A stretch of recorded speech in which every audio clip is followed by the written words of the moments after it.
شهر رمضان الذي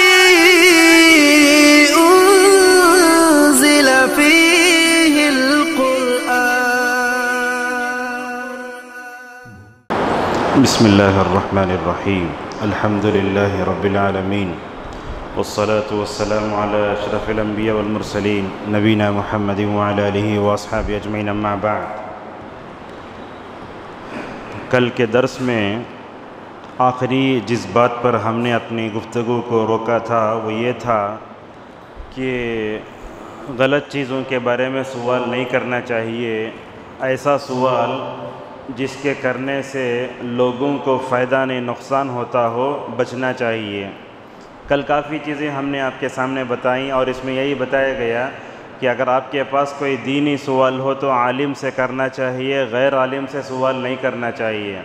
ہمارے معاشرے میں کافی ایسے لوگ ہیں ماشاءاللہ، اگرچہ وہ پیشے سے انجینئر ہیں اور دوسرا کچھ ہیں لیکن دین کی تڑپ بہت ہے. تو ایسے لوگ کیا کرتے ہیں، بڑے بڑے اسٹیجز سے ایسے بڑے بڑے سوالات کے جوابات دے دیتے ہیں جو عالم کو دینا چاہیے غیر عالم بھی دے دیتے ہیں. ایسے بہت سے مسائل پیش آئے، چہرے کا پردہ ہے، کرنا چاہیے نہیں کرنا چاہیے، یا غیر عالم نے فتویٰ دے دیا کہ چہرے کا پردے کی ضرورت نہیں ہے. صحابیات سب جو ہے ایسے ہی گھوما کرتی تھیں، تو کئی عورتیں جو ہے وہ فتوے کو لے کر گمراہ ہو گئیں. لہذا یہ بڑا جو ہے مشکل باب ہے یہ. اور خود ہم آپ کو بتاتے دیکھیے، علماء جو بھی درس دیتے ہیں نا، آپ کے سامنے خطبہ وغیرہ ہوتا ہے، شعبی رحمہ اللہ کہتے ہیں کہ عالم دین جو بھی بیان کرتا ہے اللہ کے پاس نوٹ ہوتا ہے. ہم گفتگو کریں تو نوٹ ہوتا، بولے تو عالم بیان کرے تو وہ کیسے نوٹ نہیں ہوگا. یہاں تک کہ قیامت کے دن اللہ تبارک و تعالیٰ اس کے سامنے اس کو پیش کرے گا، اللہ عالم کے سامنے.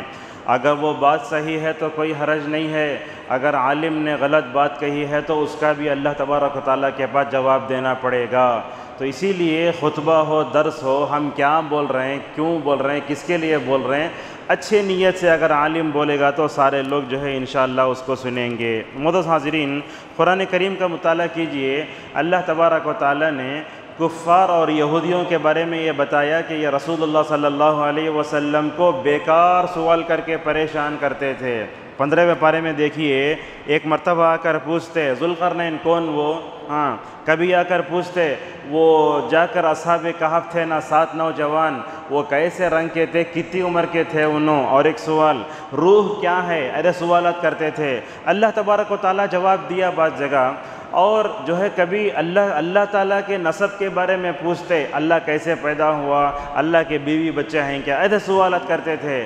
اللہ تعالیٰ نے نسب کے بارے میں پوچھے تو جواب دیا سورہ اخلاص کی شکل میں، قل هو اللہ احد اللہ الصمد کہہ کر کے. لیکن ایک طرف تو کفار یہودی سب اللہ کے نبی کو سوالات کر کے پریشان کرتے تھے. قرآن میں ایک حصہ وہ بھی ہے جو سوال کے جواب کے طور پر اترا ہے. دیکھیں گے آپ کچھ آیتیں ایسی ہیں جو سوال کے جواب کے طور پر اترا ہے. کیا کیا ہے، وَيَسْأَلُونَكَ عَنِ الْيَتَامَى، یتیم کے بارے میں آ کر صحابہ آپ سے پوچھتے ہیں. کبھی کہتے ہیں يَسْأَلُونَكَ عَنِ الْأَنْفَالِ، جنگ میں جو مال ملتا نا، سمجھ رہے ہیں آپ، اس کو بولتے مال غنیمت. وہ کیا تھا، شریعت اسلامیہ سے پہلے ہر امت کے لیے حرام تھا وہ، لیکن رسول اللہ صلی اللہ علیہ وسلم کے لیے حلال کیا گیا. تو صحابہ کھانے پینے میں آگے پیچھے ہوئے. اللہ تعالیٰ نے انفال کے بارے میں آیت اتاری. خود اللہ کے نبی صلی اللہ علیہ وسلم کہتے ہیں وَإِنَّهَا لَمْ تَحِلَّ لِأَحَدٍ مِّن قَبْلِي. کبھی چاند کے بارے میں آ کے پوچھتے، یا رسول اللہ یہ چاند کے فائدے کیا آپ بتائیے. ایسے تو مومن سوچتا الگ ہے، کافر کی سوچ الگ ہوتی ہے. ہم اس سے بتانا چاہتے ہیں. تو یہ ایک بات یہی بتاتے ہیں کہ رسول اکرم صلی اللہ علیہ وسلم کے پاس ایک آدمی آیا، بولا یا رسول اللہ دیکھو کیا ہے، میرے پاس اونٹ جو ہے نا گندمی رنگ کا ہے، لیکن بچہ اسے کالا ہوا ہے، کیا کرنا میں، وہ بچہ اس کا کی دوسروں کا کی ادھا سوال کیے. تو اللہ کے نبی صلی اللہ علیہ وسلم نے کیا کہا، دیکھو جیسے انسان کا بچہ پیدا ہوا تو یا تو ماں کا رنگ رہتا یا تو باپ کا رنگ رہتا، یا تو دادا کا، نانا کا، ماموں کا، خالہ کا رنگ آتا. جیسے گوری ماں رہتی ہے تو بچے کالے پیدا ہوتے نا، ویسے اونٹ کو بھی ایسا ہوتا، بلکہ اللہ کے نبی صلی اللہ علیہ وسلم سمجھائے. اور معزز حاضرین، اگر کوئی چیز حلال ہے تو سوال کر کے اس کو حرام نہیں کرنا چاہیے. آپ صلی اللہ علیہ وسلم نے فرمایا مسلمانوں میں سب سے بدترین مجرم وہ ہے اللہ نے ایک چیز کو حلال کیا ہے اس کے بارے میں پوچھ کر جو ہے لوگوں کے لیے مکمل طور پر اس کو حرام کر دیا گیا۔ معزز حاضرین، آپ کو بتاتے ہیں ازواج مطہرات کا ذہن کیسے تھا۔ ایک دن حضرت حفصہ رضی اللہ عنہ رسول اللہ صلی اللہ علیہ وسلم سے پوچھتی ہیں یا رسول اللہ یہ پل صراط جانتے ہیں نا، برج ہے یہ جہنم کے اوپر ہی ہے، اس کے اوپر سے گزرتے تو کیسا؟ کافر بھی گزرتا مومن بھی گزرتا، دونوں میں کیا فرق ہے؟ تو اللہ کے نبی صلی اللہ علیہ وسلم فرماتے ہیں کافر گرا تو اٹک کے گر جاتا، مومن کیا ہوتا ماشاءاللہ بجلی کی طرح تیز گزر جائے گا۔ اور اس طریقے سے حضرت عائشہ رضی اللہ عنہ کی فہم اور سوچ پر قربان جاؤ، کیا پوچھتی ہیں؟ اللہ کے نبی صلی اللہ علیہ وسلم نے کہا قیامت کے دن سب ننگے اٹھیں گے، حدیث کے الفاظ ہیں ننگے اٹھیں گے، ننگے پیر بغیر ختنہ کیے ہوئے، 3 الفاظ ہیں، پیر چپل نہیں رہے گی، انسان پورا ننگا رہے گا اور بغیر ختنہ کیے ہوئے اٹھیں گے۔ حضرت عائشہ رضی اللہ عنہا نے اس موقع پر نبی کریم صلی اللہ علیہ وسلم سے پوچھا یا رسول اللہ حیات کیسی ہے؟ سوال میں کہنے لگی یا رسول اللہ کیا قیامت کے دن ہم میں سے کوئی دوسرے کی طرف نہیں دیکھے گا؟ ماشاءاللہ سوچ کا انداز دے کیسا ہے۔ تو اللہ کے نبی صلی اللہ علیہ وسلم نے عائشہ کو سمجھایا عائشہ قیامت کے دن 4 جگہ ایسی ہوں گی جہاں آدمی دوسرے کے بارے میں ہرگز نہیں سوچے گا۔ اب سمجھو بم پھٹا ہے کیا ایک دوسرے دیکھتے رہتا نہیں، بھگتے لوگ مل کے پورے۔ تو ایسا حضرت عائشہ رضی اللہ تعالی عنہ نے رسول اکرم صلی اللہ علیہ وسلم سے سوال کیا تو آپ صلی اللہ علیہ وسلم نے انہیں جو ہے صحیح رہنمائی کی۔ سوالات اور جوابات کے تعلق سے ایک بات یہی بتاتے تھے، آج کل سوشل میڈیا میں سوالات اور جوابات کے موضوع پر گمراہی بہت ہے۔ ایسے بدعتی لوگ بڑی بڑی پگڑیاں باندھ کر آپ کو ملیں گے، اس میں گمراہی کے علاوہ اور کچھ نہیں ہے۔ اس میں کیا کیا ہوتا ہے؟ عقیدے کے بارے میں سوالات، مجھے ٹینشن ہے تو کیا کرنا؟ اللہ کو متکاسر 11 مرتبہ پڑھو، تمہارا ٹینشن دور ہو جائے گا۔ لہذا ہم آپ کو نصیحت کرتے ہیں سوشل میڈیا میں ایسے سوالات کے جوابات دینے والے جتنے لوگ ہیں نا، ان سے اپنے آپ کو اور اپنے گھر والوں کو بچا کر رکھو۔ جو سوال صحیح ہے، جو جواب صحیح ہے، ان کو تو آپ جانتے ہیں، جیسے وسیع اللہ عباس ہیں، شیخ انیس الرحمن ہیں، ایسے بڑے بڑے علماء بھی 2 دن پہلے چلے گئے۔ ڈاکٹر فضل الرحمن مدنی مالیگاؤں کے بہت بڑے استاد تھے، بڑے اچھے سوالات کے جوابات دیتے تھے۔ اور جنوبی ہندوستان کی مشہور شخصیت ڈاکٹر آر کے نور عمری مدنی بھی بہت بڑے عالم دین تھے، کرونا وائرس میں تقریباً 1 مہینہ پہلے وفات پا گئے۔ تو لہذا کیا ہے، ہر ایک سے سوال پوچھنے کا نہیں ہوتا، کس سے پوچھنا چاہیے، اس کا علم کیا ہے، اس کے خدمات کیا ہیں، اس کی عمر کیا ہے، تجربہ ہے نہیں ہے، یہ دیکھ کر سوال پوچھنا چاہیے، ورنہ تو ہر ایک سے سوال پوچھ کے اپنے آپ کو گمراہی میں مت ڈالیے۔ اس کے بعد اللہ تبارک و تعالیٰ نے حضرت عیسیٰ علیہ السلام کے بارے میں ایک بات یہ کہی، اللہ تعالیٰ قیامت کے دن سب کے سامنے عیسیٰ کو بلائے گا اور بلا کر پوچھے گا عیسیٰ تم لوگوں کو بولے کیا میری عبادت کرو بول کے؟ تو حضرت عیسیٰ بولیں گے اے اللہ تیری ذات تو پاک ہے، تو میری نیت کو جانتا ہے، میں نہیں بولا، جب تک میں زندہ تھا اپنی قوم کو دیکھتا رہا، جب میں انتقال ہو گیا تو میری قوم کو دیکھنے والا تو ہی ہے۔ تو اس سے کیا معلوم ہوتا ہے کہ دنیا میں نیک لوگوں کو جو پوجا جا رہا ہے یہ درگاہوں کی شکل میں، فلاں کی شکل میں، ہو سکتا ہے اللہ تبارک و تعالیٰ ان کو قیامت میں بلا کر پوچھے، جب وہ نیک لوگ برات کا اظہار کر دیں گے ہمیں کبھی ان کو اپنی عبادت کی طرف نہیں بلایا تو اٹکیں گے سکون عبادت کرنے والے۔ تو لہذا یہ چیز بھی اللہ تبارک و تعالیٰ بتاتا ہے۔ اور آخر میں اللہ نے یہ کہا قیامت کے دن سچ بولنے والوں ہی کو مکمل طور پر نجات ہے۔ اس کے بعد سورہ انعام شروع ہوئی، کئی باتیں ہیں اس میں، توحید سے متعلق آیتیں ہیں، رسولوں پر اعتراض ہے، رسولوں کا مذاق ہے، اور اللہ نے یہ بات بتائی کہ تکلیف دور کرنے والی ذات اللہ تبارک و تعالیٰ کی ہے۔ آج مسلمانوں کا حال آپ دیکھیں گے، آٹو میں سب بیٹھے تو یا علی مشکل کشا لکھا ہے، HKGN یہ سب مسلمانوں کی پہچان ہی ہے۔ یہ کیا ہے؟ مسلمان آج کیا کر رہا ہے؟ تکلیف میں اللہ کو نہیں پکار رہا ہے، کسے پکار رہا ہے؟ ولیوں کو بھی، فلاں کو پکار رہا ہے، حالانکہ کسے پکارنا چاہیے؟ اللہ تبارک و تعالیٰ کو پکارنا چاہیے۔ محمد ابن عبد الوہاب رحمۃ اللہ علیہ کہتے ہیں آج کے مسلمانوں سے رسول اللہ صلی اللہ علیہ وسلم کے زمانے کے کفار بہتر تھے۔ کیسا؟ اس لیے کہ وہ سمندر میں کشتی میں سوار ہو کر 20 سمندر میں گئے تو کیا ہوتا؟ ہر طرف سے ہوائیں تو اللہ کو پکارتے تھے، حالانکہ کافراں تھے۔ لیکن آج کا مسلمان کیا کر رہا ہے؟ اسلام پر رہ کر بھی نعوذ باللہ جو ہے دوسروں کو پکار رہا ہے۔ دوسروں کو پکارے تو کیا بولتے ہیں معلوم ہے؟ ایک بڑے آدمی سے ملنا ہو تو پی اے آفس سیکرٹری کی ضرورت پڑتی نا، ویسے ہمیں ان لوگوں کو پکار رہے ہیں سو۔ اب یہ غیر اللہ کو پکارنے میں کیا ہے، بڑے بڑے علماء لوگوں کو گمراہ کر رہے ہیں، بڑے بڑے پگڑیاں، بڑے بڑے چینل اور چکنی چپٹی باتیں کر کے لوگوں کا عقیدہ مکمل طور پر خراب کر رہے ہیں۔ ہمارے کچھ سلفی لوگ بھی کیا کرتے ہیں، کبھی مزہ لینے کے لیے بدعتوں کے بیانات سنتے ہیں۔ نہیں سننا چاہیے کبھی زندگی میں، کیوں نہیں سننا چاہیے؟ پتہ نہیں کون سی بات آپ کو چکنی لگے اور نعوذ باللہ توحید و سنت کا راستہ تو بدعتی ہوا تو کیا کرتے ہیں آپ؟ اسی لیے سلف صالحین اپنے بچوں کو بولتے ہیں دیکھو بیٹے ہم بدعتی کے اوپر سے گزر رہے ہیں، کانوں میں انگلیاں رکھ لو، اس کے بعد تمہارے کان میں پڑ کے تو تم تباہ و برباد ہو جاتے۔ اللہ اکبر!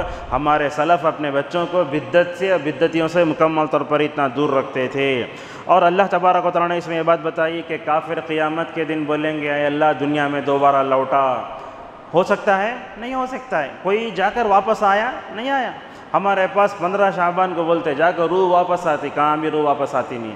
نیک لوگوں کی روح اللہ علیین میں رکھا ہے، برے لوگوں کی جو روح ہے سجین میں رکھا ہے اللہ تبارک و تعالیٰ۔ تو اللہ فرماتا ہے اگر ہمیں ان کو دوبارہ دنیا میں بھیجو تو وہی کام کریں گے جو اس سے پہلے کر لے گئے، اللہ تعالیٰ دوبارہ نہیں لوٹائے گا۔ اسی طریقے سے قیامت کے دن جو ہے کافروں پر جو عذاب ہوگا اس کی طرف بھی اشارہ ہے، اور عذاب الہی بڑے مختلف طریقے سے آتا ہے، کبھی اوپر سے، کبھی نیچے سے، ہر طرف سے مکمل طور پر عذاب آتا ہے۔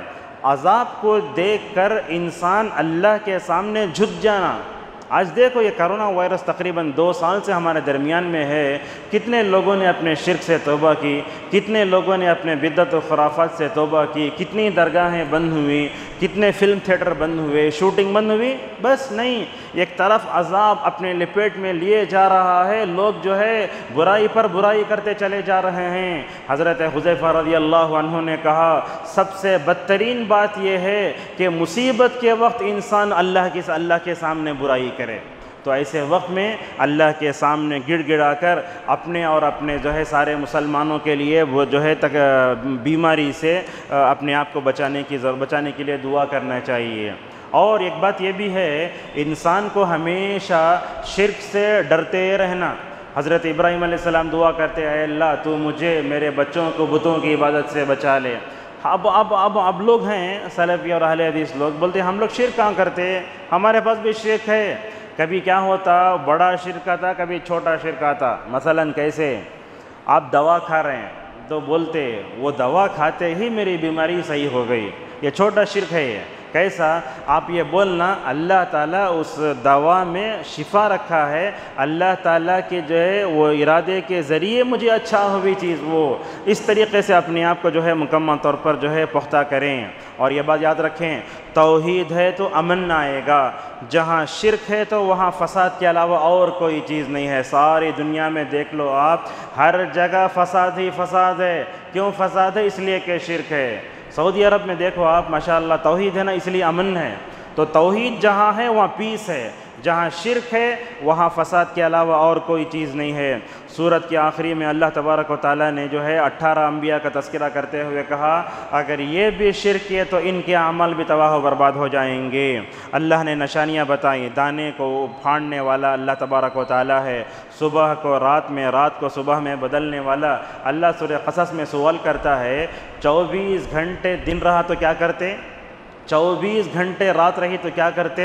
اللہ کی رحمت یہ ہے کہ اللہ تعالیٰ 24 گھنٹے میں رات بھی لاتا ہے، دن بھی لاتا ہے۔ یہ اللہ تبارک و تعالیٰ کی بہت بڑی چیز ہے۔ اللہ تعالیٰ نے پانی کے ذریعے کھجور، انگور، زیتون، انار اگایا، اور آخر میں اللہ نے یہ کہا اللہ تعالیٰ کے لیے بیوی نہیں تو بچے کہاں سے آتے ہیں۔ موٹے انداز سے اللہ تبارک و تعالیٰ نے سمجھایا، اور آخر میں 2 باتیں بتائی گئیں کہ اللہ تعالیٰ کو ہم ان آنکھوں سے دیکھ نہیں سکتے، اللہ تعالیٰ سب کو دیکھتا ہے۔ حضرت موسیٰ علیہ السلام کا ذکر انشاءاللہ آگے آئے گا۔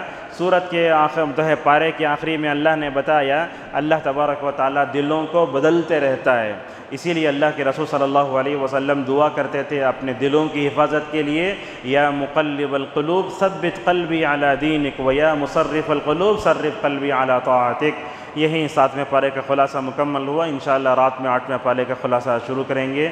اللہ تبارک و تعالیٰ نے جو باتیں 7ویں پارے میں ذکر کی ہیں اس کو پڑھنے اور سمجھنے اور دوسروں تک پہنچانے کی ہم سب کو توفیق عطا فرمائے۔ اللہ تعالیٰ ہم سب کو بیماری سے محفوظ فرمائے۔ جو لوگ بیمار ہیں اللہ تعالیٰ ان کو صحت عاجلہ شفا کاملہ عطا فرمائے۔ امت مسلمہ میں ہماری جو خواتین ہیں، بچے ہیں، اللہ تعالیٰ ان سب کی حفاظت فرمائے۔ اللہ تعالیٰ بقیہ رمضان کے دنوں کو صحت و عافیت کا گزارنے کی توفیق عطا فرمائے۔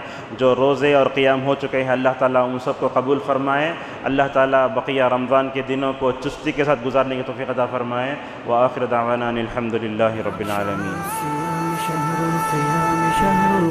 رمضان